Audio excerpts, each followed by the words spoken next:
तो जब कथा श्रवण करने के लिए न जाते, सेठानी जी डेली जाते थे।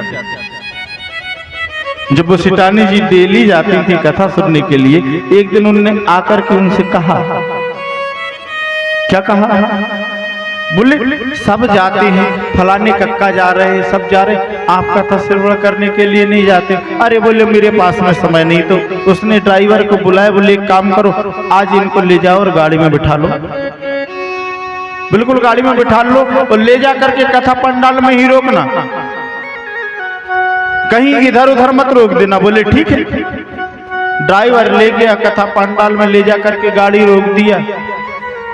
अब जिसने कभी कथा ही ना सुनी, कभी गया ही ना हो, तो उसको कुछ टाइम टेबल मालूम हो।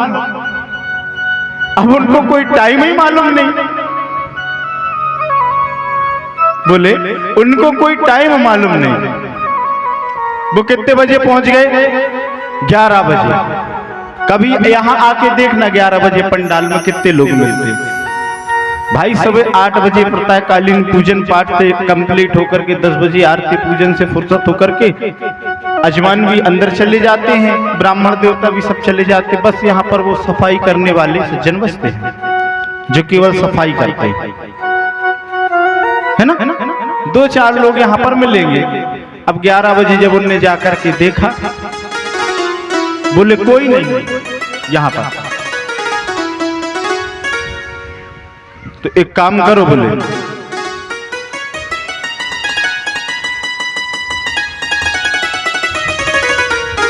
बैठ गए टिक करके। 2-4 लोग उन्होंने सोचा, बोले यार एक काम करो, सेठ है, कुछ बोल भी नहीं सकते कि अभी थोड़ी रुक करके आना। एक काम करो, गद्दा डालो। एक खंबे के पास में बढ़िया गद्दा डाल दिया, उसने चादर डाल दिया, तकिया लगा दिया और सेठ जी को बिठाल दिया। जब सेठ जी को बिठाल दिया, टिके टिके सेठ जी को बैठे बैठे नींद लग गई। उधर ड्राइवर ने भी गाड़ी का कांच बंद किया, गाड़ी की चाबी चालू की, एसी चालू किया, मस्त सो गए। जब वो भी वहां पर सो गया तो 1 बज गए। संगीतक कलाकार आ गए, अब उनकी नींद लगी, लेकिन डर के मारे कोई जगह नहीं रहा। बोले भाई नगर सेठ है।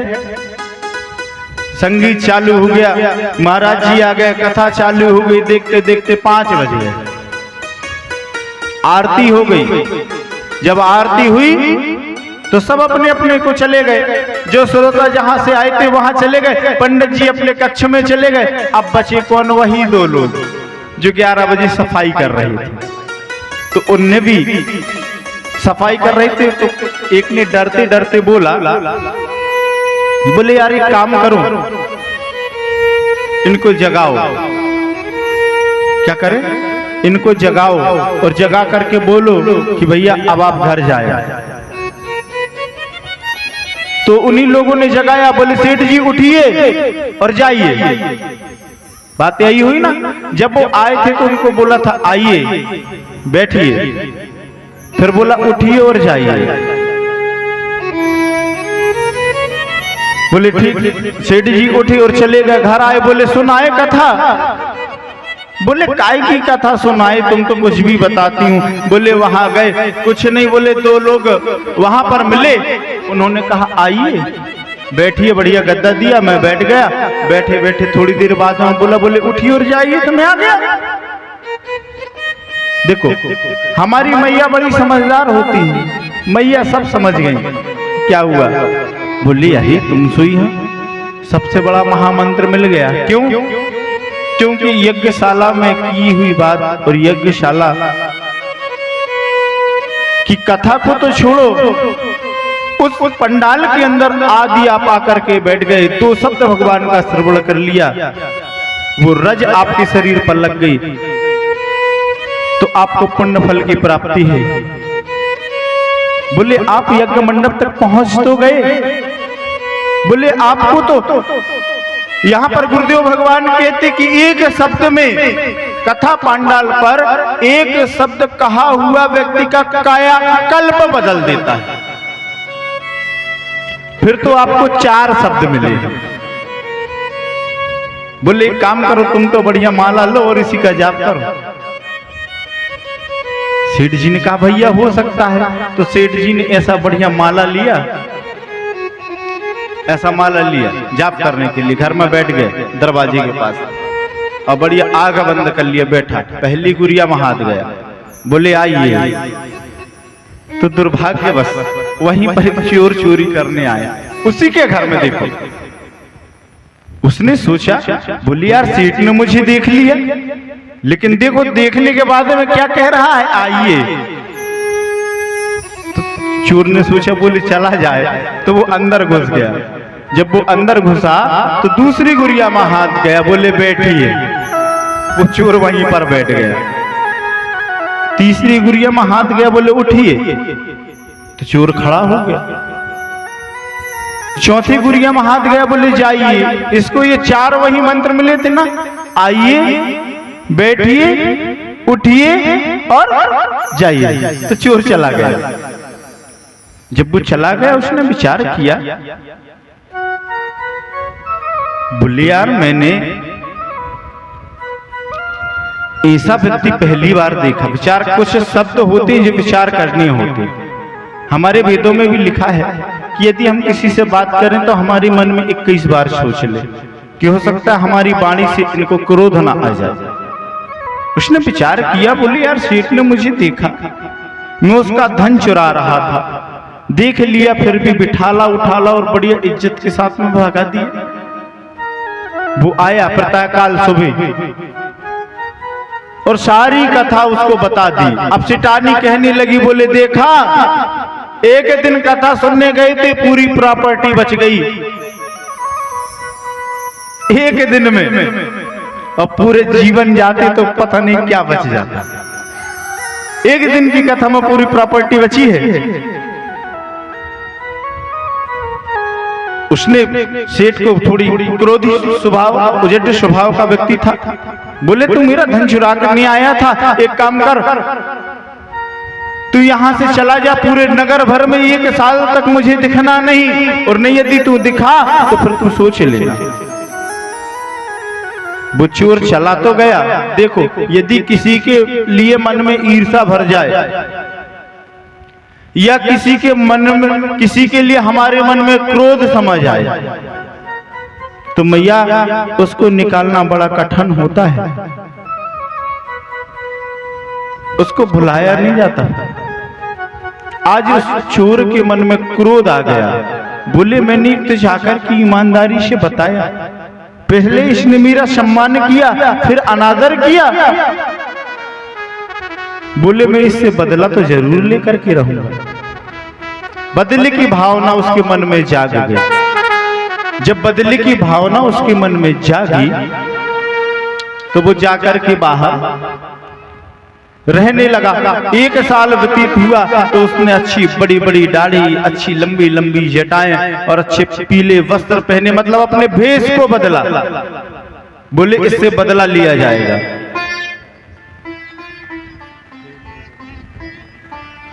है ना, बोले भेष को बदला जाएगा। बोले जाओ। गया, उसी के घर में गया, एक भेष बना करके उसी सेठ के घर में जाकर के बैठ गया। सेठ जी ने देखा, बोले विप्र देवता आए हैं, साधु आया है। बोले साधु जी आइए आइए आइए, बैठिए। बढ़िया उनको बिठाला, उनके चरण धुलाया, उनका पूजन किया। अब बैठे हैं ब्राह्मण देवता महात्मा बन करके, मन में तो कपट भरा हुआ है। बढ़िया बैठे। बोले जलपान करवा। तो एक 5 साल की बिटिया उसकी थी, उसने जल लेकर के आई।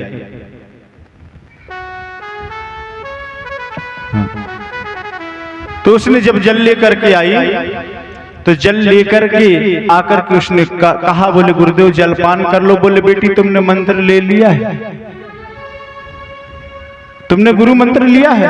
बोले नहीं हमने गुरु मंत्र नहीं लिया। बोले क्यों नहीं लिया?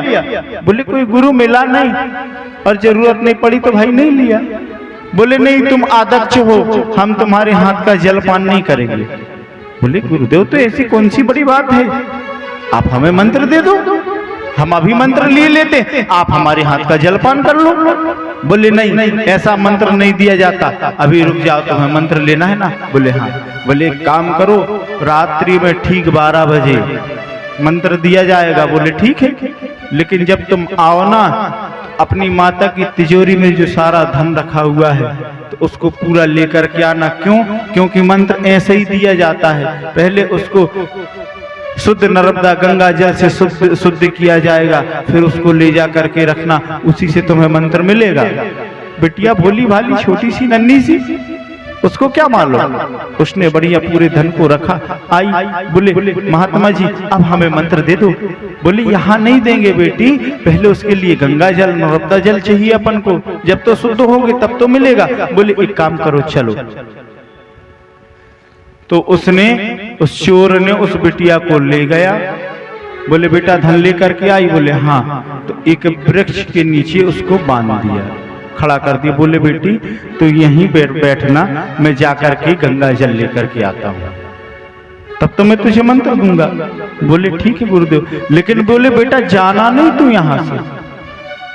यहां से तू जाना नहीं। बोले ठीक है नहीं जाऊंगी। बोले लेकिन गुरुदेव हो सकता है छोटी बच्ची हूँ, नन्ही सी बिटिया हूँ, मैं भाग जाऊं, तो आप यहीं पर मुझे बांध दो। तो उसने उसी वृक्ष की डाल लेकर के और उस छोटी सी बिटिया को वहीं पर बांध दिया और बढ़िया पूरा जो धन लेकर के आई थी क्या उसको लेकर के वो रफू चक्कर हो गई। अब बिटिया कहने लगी, बोली होश अभी तक नहीं आए गुरुदेव, बुलाने लगी। बोले कहाँ हो भगवान? हे गुरुदेव, गुरुदेव का मंत्र जाप करने लगे, कहने लगी हे मेरे गुरुदेव करुणा सिंधु करुणा कीजिए। हे मेरे गुरुदेव करुणा सिंधु करुणा कीजिए। हे मेरे गुरुदेव करुणा सिंधु करुणा कीजिए। हूँ अदम आदीन शरणी अब शरण में लीजिए। हूँ अदम आदीन शरण अब शरण में लीजिए। क्या हो, सुंदर सुंदर ताली सेवा करते हुए सभी लोग श्री राधे।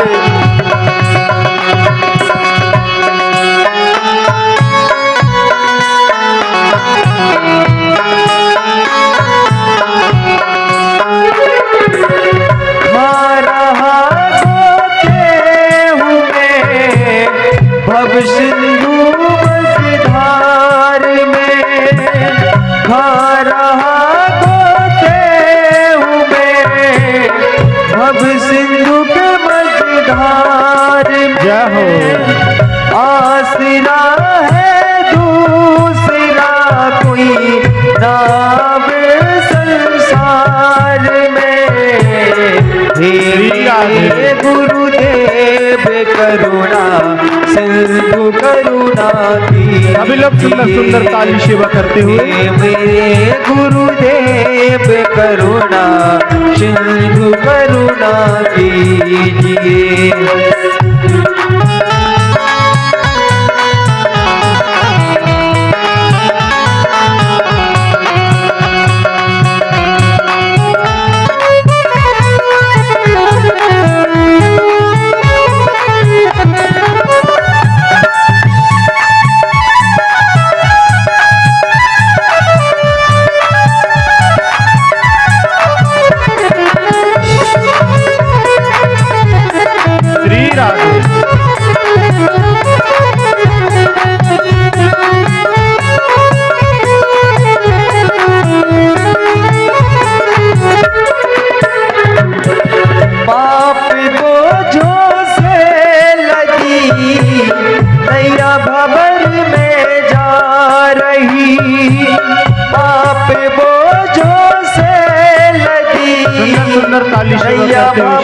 में जा रही नाथ दौड़ो बचा लो जल्दी डूबी जा रही।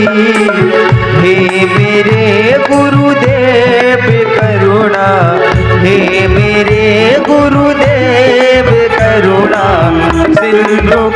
करुणा कीजिए। हे मेरे गुरुदेव करुणा सिंधु करुणा कीजिए।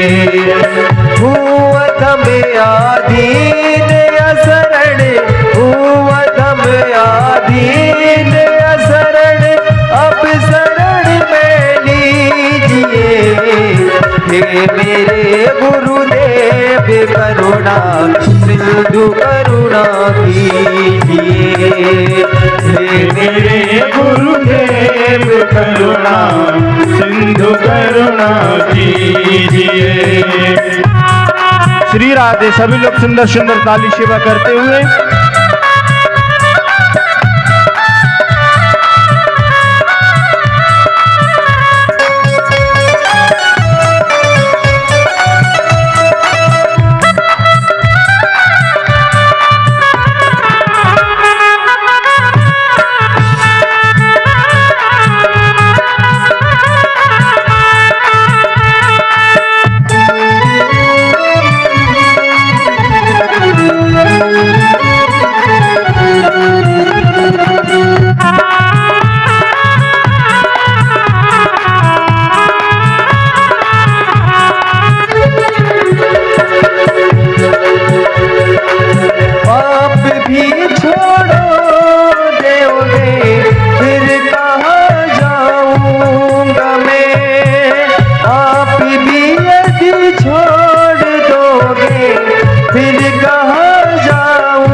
गुरुदेव करुणा सिंधु करुणा कीजिए। हे मेरे गुरुदेव करुणा सिंधु करुणा कीजिए। हुआ दम आधीन असरण, हुआ दम आधीन असरण, अब शरण में लीजिए। मेरे गुरुदेव करुणा सिंधु करुणा कीजिए। मेरे गुरुदेव करुणा सिंधु करुणा कीजिए। हे मेरे गुरुदेव करुणा सिंधु करुणा कीजिए। सिंधु करुणा कीजिए। सिंधु करुणा कीजिए। बिटिया ने आवाज लगाई, बोले हे मेरे गुरुदेव करुणा सिंधु करुणा कीजिए। कहाँ हो गुरुदेव, आओ। कुछ समय व्यतीत हुआ जब बेटी आवाज लगाने लगी, हे मेरे गुरुदेव कहाँ हो, आइए। हे गुरुदेव कहाँ हो, आइए। बेटी बंधी बंधी 5 वर्ष की बेटी के हाथ में गड्ढे पड़ जाते हैं जहां रस्सी बंधी हुई है। 1 दिन हो गया, 2 दिन हो गया, बस उसका एक ही जाप, हे मेरे गुरुदेव कहाँ हो, आइए। जब उसका ऐसा जाप चलने लगा, भगवान विष्णु का सिंहासन हिल उठा। कैसे भगवान विष्णु का सिंहासन हिल उठा? एक 5 वर्ष की कन्या बंधी हुई है, केवल अपने गुरुदेवों को मन में हृदय में बिठा करके मनन कर रही है। मांस बिटिया का गलने लगा, वही बंधे बंधे भगवान विष्णु का सिंहासन हिल उठा। भगवान विष्णु आकर के खड़े हो गए, सशक्र चक्र गदा हस्ते महालक्ष्मी नमस्ते। भगवान विष्णु आकर के कहने लगे, बोले बेटी ले मैं आ गया तेरा गुरु। वो कन्या कहने लगी, बोले आप मेरे गुरु नहीं हो। बोले क्यों, मैं तेरा गुरु क्यों नहीं हूं बेटा? बोले नहीं, तुम मेरे गुरु नहीं हो। बोले मेरे गुरु जी ऐसे नहीं है, आपने तो मुकुट लगाए हुए हो, हाँ? पीली पीतांबरी पहने हुए हो, आप गुरु नहीं है हमारे। हमारे गुरु जी की तो लंबी लंबी दाढ़ी है, बढ़िया सुंदर बाल रखाए हुए हैं, पीले पीले वस्त्र पहने हुए हैं, आप हमारे गुरु नहीं हैं। भगवान कहने लगा, बोले बेटी मैं भगवान हूं। बोले नहीं, हम कुछ नहीं जानते, तुम भगवान हो तो ठीक हो, लेकिन हमें हमारे गुरु चाहिए, तभी आप हमें हाथ लगाना। भगवान कहने लगे, यार अब बड़ी विडंबना हो गई, अब इनके गुरुजी को कहां से लेकर के आए। बोले एक काम करो, बोले कह रही उन्होंने फिर मनन किया। बोले भगवान ब्रह्मा जी को किसने बुलाया? भगवान विष्णु ने। बोले ब्रह्मा मुरारी त्रिपुरांतकारी, हे ब्रह्मा तुम आओ, हो सकता है तुम्हें देख करके बिटिया कह दे कि यही मेरे गुरु हैं, तो इसको छोड़ दो। ब्रह्मा जी आए, बोले बेटा ले मैं तेरा गुरु हूं, मैं आ गया, अब तो आजा बेटी, अब तो छोड़ लेने दे। बोले नहीं, तुम भी दूर रहो, तुम भी मेरे गुरु नहीं हो, तुम्हारे तो 3-4 ठो सर हैं, हमारे गुरुजी बेचारे एक ही सर के हैं, इसलिए नहीं नहीं तुम भी हमारे गुरु नहीं हो। बोले हाथ नहीं लगाना, हमें छूना नहीं, हमने गुरु को वचन दिया है कि जब तक तुम नहीं आओगे तब तक हम यहीं रहेंगे, इसलिए आप हमें छूना नहीं, तुम भी हमारे गुरु नहीं हो। बोले बेटी क्या किया जाए? बोले एक काम करो भाई, हो सकता है बाबा शंकर को बुलाओ। बोले धाय नित्यम महेश्वरम रजगिरी चारु चंद्रावता समृत नकल को ज्वालंगम पशुनाम पते, हे भगवान शंकर तुम आओ, हो सकता है तुमसे बिटिया मान जाए, तुम आ जाओ। भगवान शंकर ने आकर के बोले बेटी मैं तेरा गुरु हूं। बोले ये लो, हमारे गुरु ऐसे भी नहीं है तुम्हारे जैसे, बागंबर लपेटे हुए हो, गले में सर्प लपटा हुआ है, रुद्राक्ष माला पहने हुए हो, राख लगाए हुए हो, तुम भी हमारे गुरु नहीं हो। हमारे गुरु को बुलाओ, क्योंकि हमने गुरु को वचन दिया है कि जब तक तुम नहीं आओगे तब तक हम यहां से नहीं जाएंगे। देवता कहने लगे, बोले बड़ी विडंबना हो गई यार। बोले नारद को बुलाओ। नारद को आदेश दिया, बोले नारद जाओ, जाकर के देखो कि इस कन्या का गुरु कहां है, और इस कन्या के गुरु को लेकर के आओ। नारद जी ने दिव्य दृष्टि जब लगा करके देखा तो एक वृक्ष के नीचे बढ़िया कन्या का गुरु अच्छा कक्कड़ भरता बना रहा था। नारद जी गए, जाकर के पकड़ करके ले आए। बोले बेटी ये है तुम्हारे गुरु? बोले हाँ ये ही है हमारे गुरु। उसने कन्या को छोड़ा, भगवान ने कन्या का जैसा स्वरूप था अपने तेज से कन्या को स्वस्थ किया भगवान ने।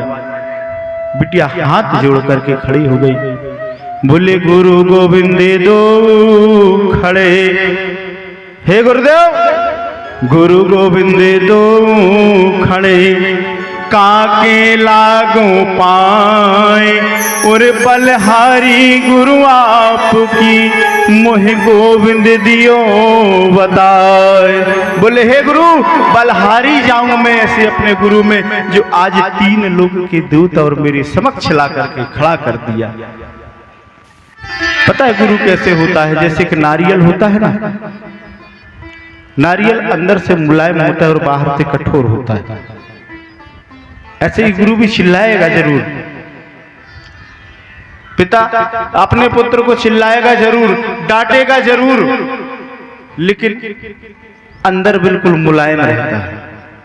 एक कुम्हार मटकी को बाहर से ठोकता है तो अंदर पहले उसमें हाथ फेरता जाता है, फिर बाहर से ठोक के हमें दिखाता है देखो पक्का, लेकिन अंदर हाथ फेरता है कहीं ये टूट ना जाए, है ना। राजा पीछे चलो, राजा ने 3 पग भूमि जब दान किया तो 1 पग भूमि में भगवान ने पूरी पृथ्वी को नापा, दूसरे पग में पूरे भूमंडल को नाप करके भगवान ब्रह्मा जी ने भगवान के चरणों को धो करके और कमंडल पर रख लिया। अब राजा बलि से पूछने लगे, बोले तीसरा पग कहां रखूं?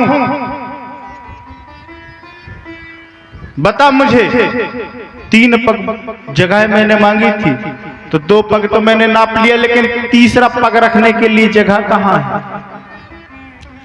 पूरे आकाश पाताल सब नप गए, सबको नाप लिया, अब तीसरा पग कहां रखूं? और तूने संकल्प किया है यदि तू तीसरे पग की जगह नहीं देगा तो तेरा संकल्प मिथ्या हो जाएगा। क्या होगा? तेरा संकल्प मिथ्या हो जाएगा। इसलिए तू संकल्प पूर्ण कर, बता तीसरा पग कहां रखूं? नहीं तो जो तूने यज्ञ किया, जो तप किया, सब मिथ्या हो जाएगा। क्यों? क्योंकि संकल्प पूर्ण नहीं होगा तो उसका पाप भोगना पड़ेगा। हम आप संकल्प कर लेते ना, गुरुजी अभी नहीं, बोले फलाने रुक जाओ, संकल्प करो, उसे पूर्ण करना चाहिए। महाराज बलि ने संकल्प किया,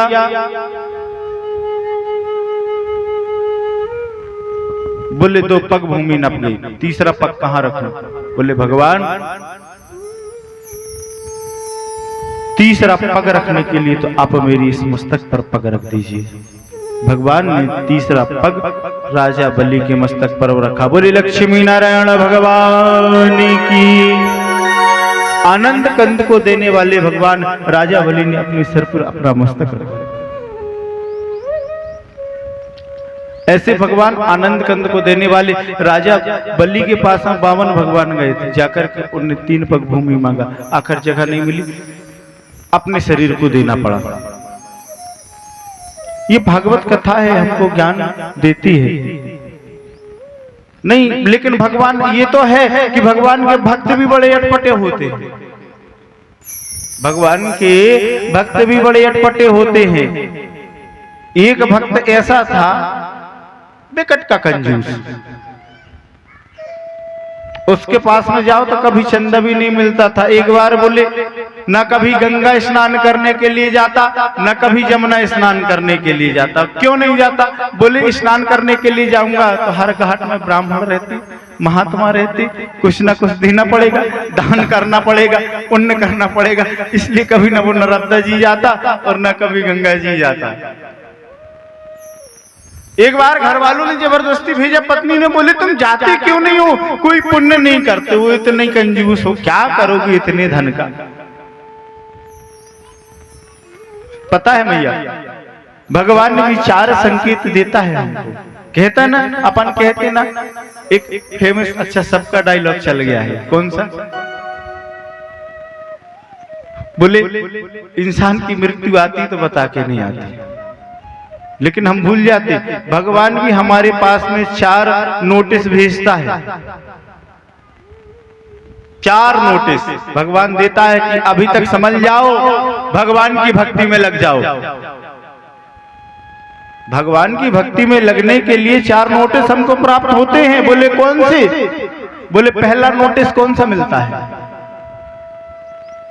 बाल सफेद होना। ये नोटिस है भगवान की भक्ति में लगने का। पहला नोटिस बाल सफेद होना। बोले दूसरा नोटिस कौन सा मिलता महाराज जी? दूसरा नोटिस भी मिलता है आंखों में कम दिखना। आजकल तो खैर चश्मा बन गए हैं, कोई दिक्कत नहीं, है ना? दूसरा नोटिस मिलता है आंखों में कम दिखना। होशियार हो जाए व्यक्ति की अब हमारी उम्र ढलने लगी है, आंखों में कम दिखने लगा है, बाल सफेद हो चले, भगवान की शरण को पकड़ना चाहिए। फिर तीसरा नोटिस कौन सा मिलता है? तीसरी घंटी मनुष्य की कौन सी बस्ती है? अपने जो दांत है ना वो धीरे धीरे गिरने लगते हैं, टूटने लगते हैं, दांत टूटने लगते हैं। बोले गुरुजी क्या करें? अब दाल में रोटी फुला करके खाना पड़ता है। बोले क्यों? बोले अब दांत बहुत दर्द देती है, दाढ़ टूट गई है ना, इसलिए बड़ी दिक्कत जाती है भोजन करने में। भगवान ये हमारी तीसरी घंटी बजाता